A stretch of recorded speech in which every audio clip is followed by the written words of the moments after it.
Bom dia. Então, vamos para mais um vídeo. Como eu falei para vocês, nós iríamos começar agora um outro tema, né? Autoridade religiosa. É muito importante esse tema e com certeza tudo aquilo que nós vamos ler, né, dos versículos, teremos lições significativas para as nossas vidas. É muito importante entendermos da necessidade de uma autoridade religiosa. Tá ok? Então vamos recapitular rapidamente o que nós falamos na lição anterior, né? Vocês lembram? Deus registra suas obras através dos tempos para você. Então nós tratamos algumas coisas significativas, não é? Nós acabamos analisando a Bíblia em seu aspecto geral, né? A forma como Deus falou com o seu povo com o passar dos tempos. Nós traçamos ali, não é, o plano da salvação por meio de Jesus, única e exclusivamente por meio de Jesus.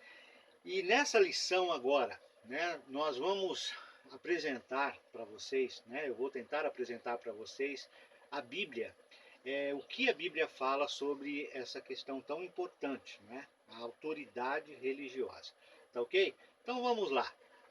O primeiro aspecto que nós precisamos entender é que há uma necessidade gritante, né, de termos uma autoridade religiosa. É uma necessidade. É extremamente importante isso. Autoridade, né, eu acredito que todos nós sabemos, significa uma regra, um modelo que determina o que é certo e o que é errado. Autoridade basicamente é isso, né? Uma regra, um modelo que vai determinar o que é certo e o que é errado. Tá ok? É, por exemplo, né, vou dar um exemplo para vocês muito significativo. Se eu perguntar para vocês quantos centímetros tem essa caixa, né? Se eu perguntasse para vocês isso, qual seria a resposta de vocês? Talvez Cicrano poderia dizer, olha, eu acredito que tenha 20 centímetros. Beltrano já diria, eu acredito que tem 17 centímetros. E fulano diria que tem apenas 13 centímetros.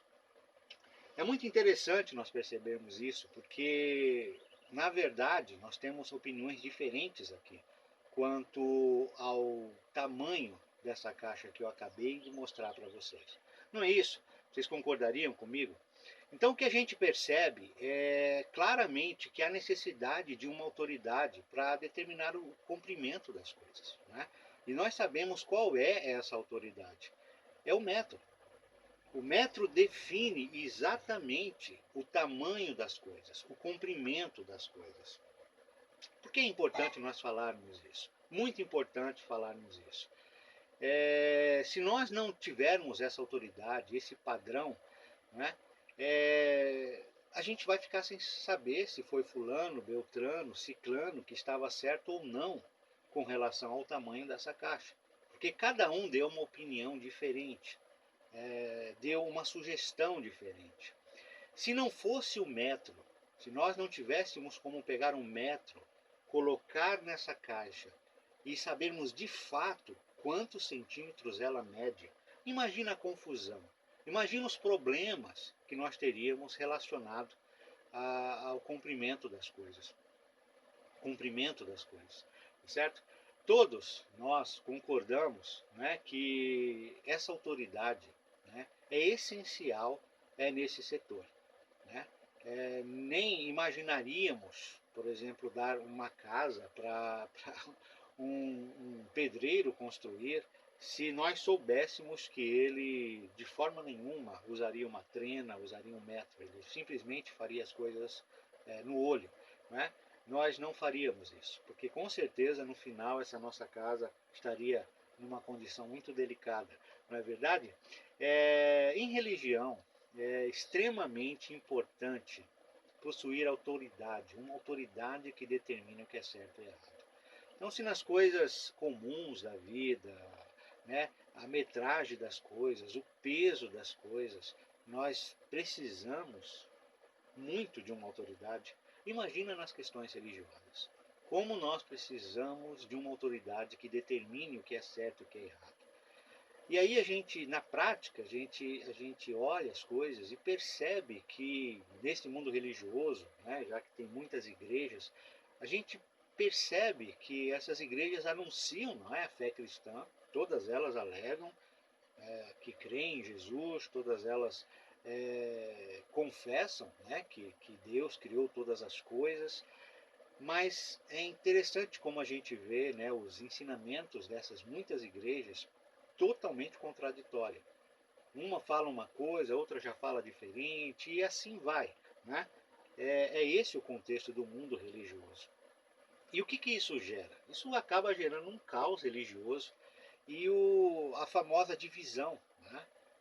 Grupos totalmente divididos, professando a fé em Jesus Cristo, alegando de fato que Deus criou todas as coisas, que servem a Deus, mas bem divididas.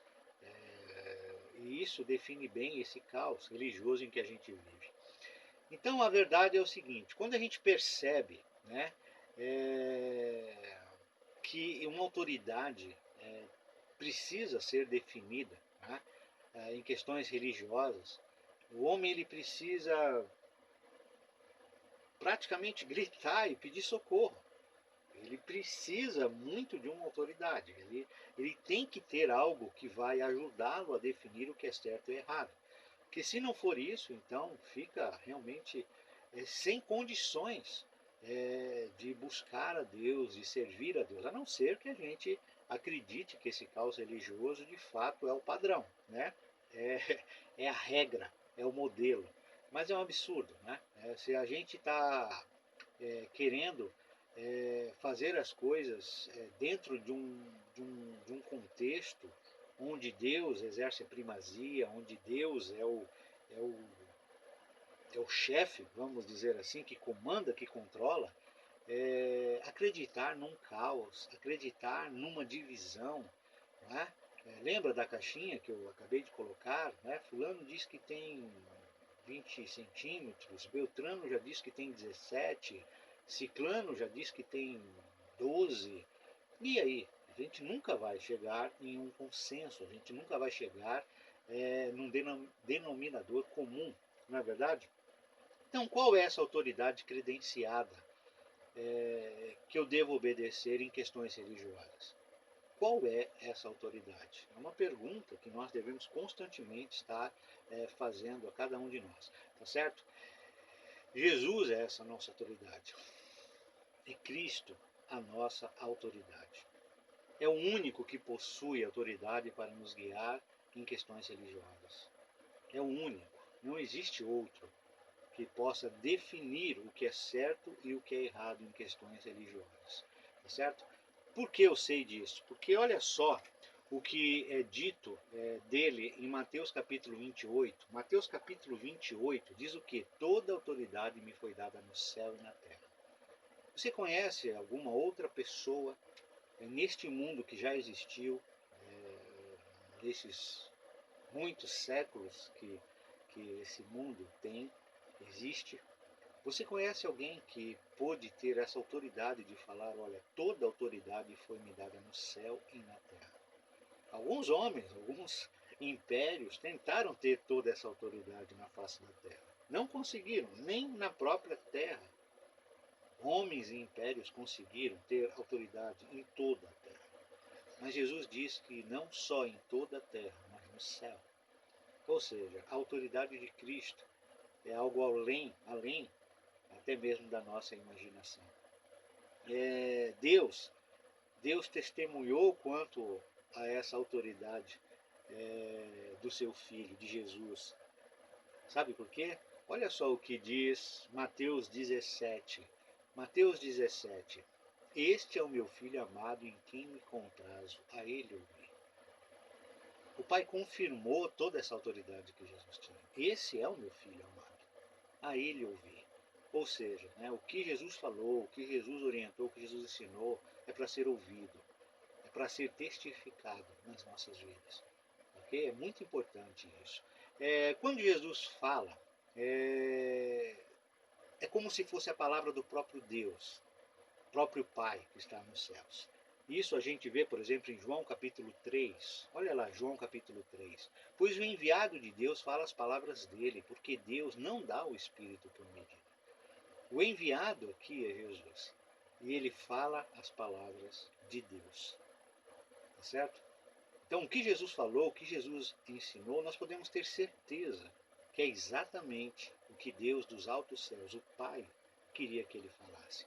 Olha só o capítulo 6 agora de João, capítulo 6. Respondeu-lhe Simão Pedro: Senhor, para quem iremos? Tu tens a palavra da vida eterna.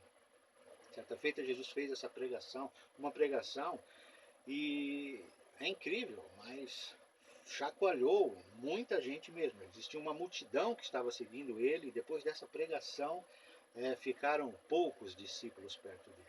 E aí Pedro, Jesus virou então para os seus discípulos e disse: Olha, vocês querem ir embora como eles foram, depois de ouvir as palavras de exortação, as palavras de admoestações de Jesus?